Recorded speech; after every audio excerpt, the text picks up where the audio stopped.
Hello friends, good morning everyone. Welcome back to my channel fusion of love থেকে আমি রায়া। আশা করি তোমরা সবাই ভালো আছো। তোমাদের ভালোবাসা, আশীর্বাদ আর ভগবানের আশীর্বাদ মাথায় নিয়ে আমি বিন্দাস আছি। এখন বাজে অলমোস্ট 11:30 মতন। আজকে সকাল সকাল স্নান করে ফেলেছি, কারণ আজকে তো চতুর্থ সোমবার, মানে লাস্ট সোমবার এটাই বলতে পারো। শ্রাবণ মাসের লাস্ট সোমবার। মহেশ্বরের কৃপায় সবকটা সোমবার পালন করে ফেলেছি। এখন রেডি হচ্ছে, উপরে যাব। আর এখানে দেরি করব না। আর আজকের দিনে মা বললো যে আজকে তো শেষ সোমবার, একটু ভালো করে মহেশ্বরের মাথায় জল ঢালিস। তো আজকে ভাবলাম যে না, একটু রেডি হই, তাই এই কুর্তিটা পেয়ার করেছি আর নিচে একটা প্লাজো, কারণ বাইরে যা গরম। মানে সকাল থেকে এত স্টাফি ওয়েদার হয়ে রয়েছে। আর আজকে শ্রাবণ মাসের সোমবার লাস্ট। আজকে তো মহেশ্বরের কথা রাখতে প্রকৃতি তো আজকে সাথ দেবেই, বৃষ্টি তো হবে, এটা নর্মাল ব্যাপার। তাই সকাল থেকে ওয়েদারটা স্টাফি আছে। আর এখানে বকবক করবো না, মাও আজকে এইমাত্রই গেল। তো চলো তোমাদেরকেও সঙ্গে করে নিয়ে যাই। আজকে ভাবলাম 12টার আগেই সমস্ত কিছু করব। চলো, শুধু গঙ্গার জলটা নিতে হবে, গঙ্গার জলটা নিয়ে তোমাদেরকে নিয়ে যাই ওপরে। এই যে মা এদিকে আমার জন্য তো সবকিছু রেডি করে রেখেই গেছে, শুধু ওপর থেকে জলটা বানিয়ে সেটা নিয়ে আসতে হবে। এই যে এই জল, চলো ওপরে যাই। এই আমাদের মন্দিরে পৌঁছালাম। মা জাস্ট কিছুক্ষণ আগেই এসেছে, ঘরটা একবার মুছে ফলগুলো ধুতে গেছে। বাসনপত্রগুলো আগেই ধোয়া থাকে, তাও মা একবার ভালো করে ধুয়ে নিচ্ছে। আর আজকে তো অনেক জিনিসপত্রের দরকার আছে, তাই সেগুলো একটু জল বুলিয়ে নেওয়া আর কি। আজ সবকিছু এখনো ফাঁকা, তোমাদের সাথে নিয়ে সবকিছু তৈয়ারি করব। আজ সবাই এনারা অধীর আগ্রহে বসে আছে কখন স্নান সেরে পরিষ্কার পরিপাটি হয়ে ফুলের সাজে সেজে নিজেদের ভোজন সারবেন। তোমাদের একটু মায়ের কাছে নিয়ে আসলাম। এদিকে মা বাসনপত্র ফলগুলো পরিপাটি করে ধুয়ে নিচ্ছে। বললামই তো, এই বেসিনটা হচ্ছে আমাদের মূলত ঠাকুরের বেসিন, মানে নিত্য প্রয়োজনীয় পুজোর সমস্ত কিছু ধোয়া পাকলা এই বেসিনেই হয়। তবে পুজোর যখন বড় বড় কাজগুলো হয় তখন আমাদের নিচে তো কল আছে, তোমরা জানোই। দেখো, আজকে বন্ধু পেয়েছে একসাথে, দুজনে টনাটনি একসাথে। কি অবস্থা দেখো, জামা প্যান্ট খুলিয়ে ওদেরকে বসিয়ে রেখেছে। বলো, আমাদের নজর লাগে না? আমাদেরকে জামা প্যান্ট খুলিয়ে বসিয়ে রেখেছে যে, নজর লাগে তো আমার।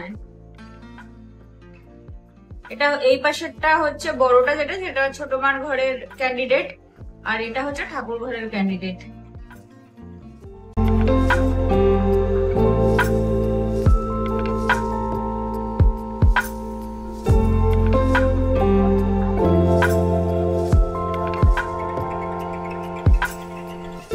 এবছর এই লাস্ট সপ্তাহে না মহেশ্বর সুযোগ দিয়েছে যে সমস্ত যে তৈয়ারিটা সেটা যেন ক্যাপচার থাকে, সেটা যেন সাক্ষী হিসাবে থাকে। তাই জন্য এই বছরটা আমি সেই সুযোগটা পেয়েছি। কোথায় আছে সন্দেশ? আমি কালকে তো ছোট্ট ছোট্ট আমগুলো দেখালাম, এখানে কত বড় বড় আম, শসা এগুলো রয়েছে। ওগুলো তোমার খাওয়ার জন্য? কে এনেছে? কে এনেছে?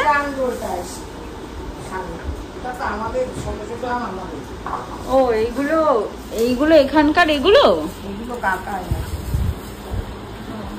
আম, কলা, ওগুলো শসা। আপেলটা আনোনি? আজকে সমস্ত কিছু এখানে তৈয়ারি হবে, আর আজকে সেটাই তোমাদের সাথে সবটা শেয়ার করতে পারবে। এটাই সব থেকে ভালো জিনিস। আর তোমাদের বলি না, এই দেখো, এই যে এখানকার ঘরটা যে প্রত্যেক সোমবারে এখানে চেঞ্জ করা হয়েছে, সেটারই জিনিসপত্র ধোয়া পাকলা করে এখানে রাখা আছে।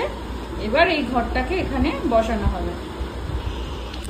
এইটা প্রত্যেক সোমবার কিন্তু চেঞ্জ হয়েছে, একটা দিনের জন্য না, প্রত্যেকটা মানডেতে এটা চেঞ্জ করে তারপর এর মাথায় আমরা জল ঢেলেছি।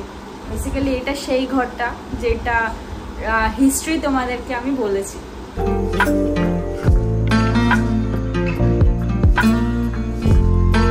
এদিকে মহাদেব আর নন্দীকে মা ঘি মাখিয়ে অলরেডি বসিয়েও দিয়েছে। আর এবার পান্ডে দাদা যখন তারকেশ্বর গেছিল সেখান থেকে একটা ত্রিশূল এনে দিয়েছে ছোট্ট মতন। আমাদের এখানে না ত্রিশূলটা ছিল না। আর মা এখন মেন ঘট বসিয়ে সেখানে আমের পল্লবটা দেবে। তো মাকে বললাম এত বড় আমের পল্লব না দিয়ে 5 পাতার আমের পল্লবটাই দাও। বললো আমের পল্লব নাকি বেজোর সংখ্যা দিলেই হয়, আর এটা যেহেতু বড় ঘট, এখানে একটু বড় করে আমের পল্লব দিলে ভালো লাগবে। তাই দেখার সৌন্দর্যের জন্য এখানে 11 পাতার আমের পল্লব বেছে তাতে তাতে সিঁদুরের ফোঁটা ছুঁয়ে এখনটা ঘটে বসিয়ে দিল। তবে ঘটের ওপরে যে শিলাটার কথা তোমাদেরকে বলেছিলাম, সেই শিলাটা কিন্তু এখন আর নেই। এখন মা মহেশ্বরের মাথায় জল ঢেলে নিত্য পুজোর তৈয়ারি করবে, ততক্ষণে তোমাদের আমি গল্পটা শোনাই। 1 বছর শিবরাত্রির ঠিক পরের দিনের ঘটনা, তখন মাম্মা বেঁচে ছিলেন। প্রতি সোমবারের ঘটনাতেই যেন মাম্মার কথাটা বারবার উঠে আসে, আজও তার একটুও বিকল্প নেই।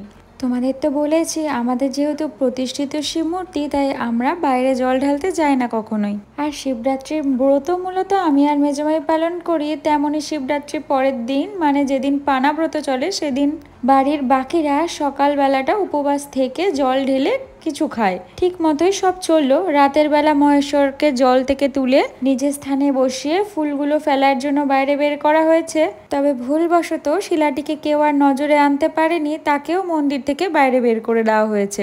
আর পরের দিন সকালে ছোট কাকার সবটা পুকুরে ফেলেও এসেছে। বিকেল থেকেই আশ্চর্য ঘটনা শুরু। ছোট কাকার ছোট মেয়ের অসহ্য পেটে ব্যথা, ডায়রিয়া হয়ে গেল। সেই মেয়ের পাগল পাগল অবস্থা, কেউ আমরা ঠিক মতো কাছে যেতেও পারছি না। ওকে রাতারাতি হসপিটালাইজড করা হলো। কিছুতেই সে ঠিক আর হয় না। মাম্মা মহেশ্বরের কাছে ক্ষমা চেয়ে বললেন ওকে ভালো করে ফিরিয়ে এনে প্রায়শ্চিত্ত করে পুজো দিয়ে পাথরের শিবলিঙ্গ স্থাপন করবে। তার আগে কত খোঁজা হলো পুকুরে ওই শিলা যেখানে আর কি ওই ফুলগুলো ফেলা হয়েছে। খুব দূরেও কিন্তু ফেলা হয়নি, একদম পুকুরের ঘাটেই ফেলা হয়েছে। ফুলগুলো আছে যেমনটা তেমনই, কিন্তু সেই শিলাটিকে আর পাওয়া যায়নি। এতটাই রুষ্ট হয়ে গেলেন আর ঘরেই ফিরলেন না তিনি। তবে দুদিন পর বোন ভালো হয়ে ঘরে ফিরলে কথা মতন পুজো করে মহেশ্বরকে প্রতিষ্ঠা করা হয়। যেহেতু লিঙ্গটা একটু বড়, পড়ে যাওয়ার ভয় থাকে, তাই ঘটের পাশে রেখে আমরা জল দিয়ে ওই ঘটের ওপরে বসিয়ে রাখি না। কি যে মহেশ্বরের সেই ভয়ানক রাগের প্রকোপ, সে আর কি বলবো তোমাদের। গল্প করতে করতে জল ঢালাও শুরু করলাম। প্রতিদিন এই দিনটাতে কত কথাই যে মনে পড়ে যায়। তবে আমার ঘরে যে লিঙ্গটি ছিল সেটাও কিন্তু প্রতিষ্ঠা করে একটু ভেঙে গেছিল বলে আমি আমাদের বেল গাছের তলায় ওনাকে রেখে এসেছি। এখন নন্দী আর মহাকাল আছেন। আমার শিবলিঙ্গটিও ওই একই দিনে প্রতিষ্ঠা করা হয়েছিল। যেহেতু প্রতিদিন উপরে গিয়ে জল ঢেলে রেডি হয়ে অফিস বেরোতে আমার দেরি হতো, তাই নিচেই ব্যবস্থা করা। সেই থেকেই এক এক করে সঙ্গী সাথী এসে হাজির। এখন ওনারাই আমার সুখ দুঃখ মান অভিমান অভিযোগের সঙ্গী।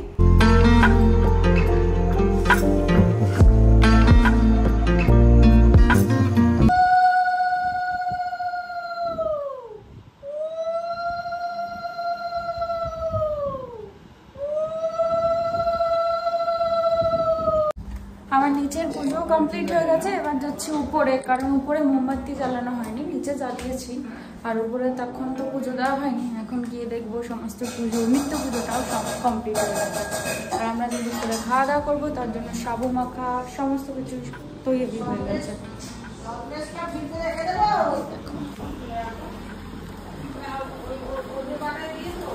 হ্যাঁ, সব জায়গায় দিয়েছি। যেটুকু রয়েছে রাখতে দিয়ে মা আজকে আবার এত সাবু ভিজিয়েছো? না না, বেশি হয় না, বেশি আছে না। তাও এইটুকু সামনে যাবে। আনছিস ওগুলো কি বাসনে দিয়ে গেলি দিয়ে? ও তুমি নিয়ে আসিস। নিয়ে আসছি, সেটা নিয়ে আসতে কি লাগে? এখন মহেশ্বরকে খাবার দাওনি আজকে?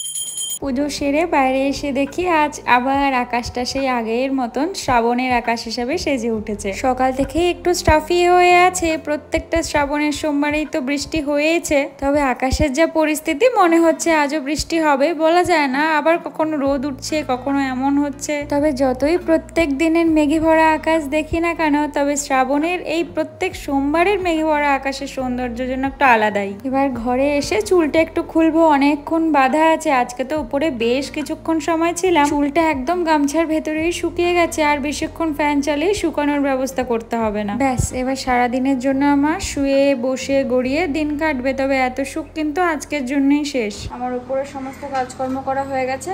এবার চরণামৃতটা খেয়ে উপোস ভেঙে জল খাবো। আজকে কেন যে এত জল পিপাসা পাচ্ছে বুঝতে পারছি না। এই কদিন কিন্তু হয়নি, বাট আজকে পাচ্ছে, জানি না কেন।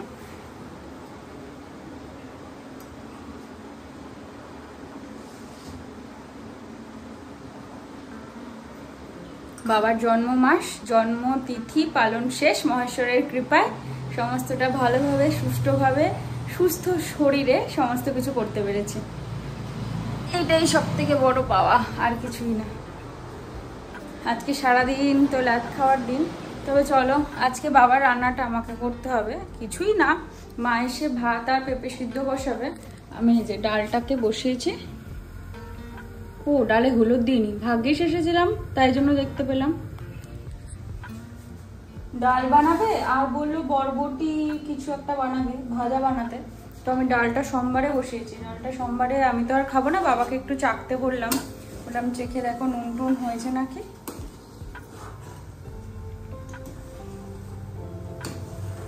অগত্যা একটা ব্লান্ডার ঘটিয়েই বসেছি। এইখানে আমার জামা কাপড়গুলো ছিল, নিয়ে এগুলো সরাতে গেছি। আর আমার এত সুন্দর ক্লিপটা প্রাস করে পরে ভেঙে গেল। এই ক্লিপটা এত ভালো, এতদিন ইউজ করেছি, কি বিপদ বলো তো। আমি রান্না বসিয়ে ওইদিকে রুটির সাথে একটু গল্প করছিলাম, ব্যাস।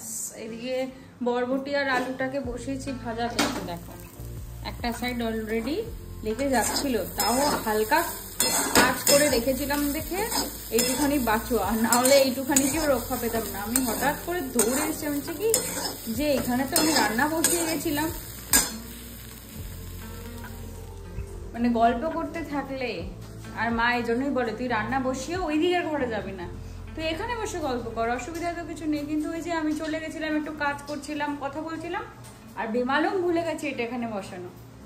আর ডাল হয়ে গেছে, এটা হবে। আর মা পেঁপে সিদ্ধ দেবে ভাতে, ব্যাস তাহলে কমপ্লিট। আর বাবা তো শশা খায়। এই কটা সোমবারই বাবার, এই তারপর থেকে সোমবারগুলো নর্মাল খাবার হয়ে যাবে, কিন্তু নিরামিষ চলবে, কিন্তু নর্মাল হয়ে যাবে। এখন প্রায় অলমোস্ট 3টে মতন বাজে। এই বসলাম দুপুরের খাওয়া দাওয়া করতে। আমার তো সাবু খেতে খুব একটা ভালো লাগে না, তবে এই মিষ্টি আর ফলগুলো দিয়ে আমার পেট ভরাতে হয়। তবে আজকের জন্যই সবটা শেষ। দেখতে দেখতে 4টে সোমবার কিভাবে পেরিয়ে গেল চোখের নিমেষে বোঝাই গেল না। দুপুরে রসিয়ে কষিয়ে ভাত ছেড়ে সাবু ফল খাওয়ার দিনটা আজই শেষ। আবার মিষ্টিকে বাই বাই করার সময় এসে গেছে, তাই আজ 2টো সন্দেশ একবারে খেয়ে নিয়েছি। কালাকাতটা আমি খেতে ভালোবাসি, যেগুলো ছানার দলা হয় সেগুলো না, যেগুলোতে একটু আমল দুধের ফ্লেভার থেকে সেগুলো। আজ সেটাই এনেছে, তাই আর লোভ সামলাতে না পেরে মুখে পুরেই দিয়েছি। এখন প্রায় 8টা মতন বাজে। আমি খাওয়া দাওয়া শেষ করে ঘুম থেকে উঠে একটু কফি খেয়ে এই বসেছি এখন ভাত নিয়ে। প্রত্যেক সোমবারের মায়ের হাতের এই আলু সিদ্ধ, লঙ্কা সিদ্ধ, টমেটো সিদ্ধ দিয়ে ভাত মাখা আজকেই শেষ। অন্যান্য দিনও খেতে পারবো, কিন্তু আজকের দিনের যে স্বাদটা থাকে সেটা সত্যিই চেষ্টা করলেও পাওয়া যায় না। দেখো কতটা ভাত নিয়ে বসেছি, প্রতিদিন হয়তো দুবেলা এতটা ভাত খাই। এই আলু সিদ্ধ দিয়ে মাখা ভাতটা আমি খেতে ভালোই বাসি, তবে এতটাও আমি খেতে পারি না এই সোমবারগুলোতে যতটা খাই। আজকে দিনে যেহেতু মা খায় না, আর আমিও টেবিলে গিয়ে খাই না, যেহেতু টেবিলে মাছ মাংস খাওয়া হয়, তাই মা এখানেই আমাকে ভাতটা দিয়ে যায়। আর ওইদিকে বাবাও অলরেডি খেতে বসে গেছে। বাবা টেবিলে খায়, যেহেতু বাবা সবকিছুই খেতে পারে। সবকিছু মানে নিরামিষ ছাড়া। আজকের দিনে তো আমাদের বাড়িতে আমিষ কিছু হয় না।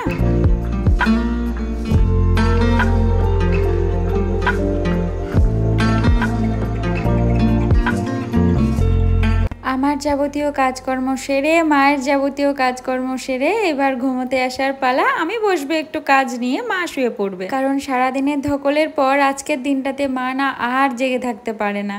এই একটা দিনই মা একটু তাড়াতাড়ি ঘুমিয়ে পড়ে, ওইদিকে বাবাও শুয়ে পড়েছে। প্রতিটা সেকেন্ড, প্রতিটা ঘন্টা, প্রত্যেকটা মুহূর্ত কেমন হু হু করে পেরিয়ে যাচ্ছে। তবে যাই হোক, আজ আর বেশি দেরি করব না, তোমাদেরকেও আর বেশিক্ষণ অপেক্ষা করাবো না, কারণ আজকের দিনে তোমরাও তো অনেক ক্লান্ত।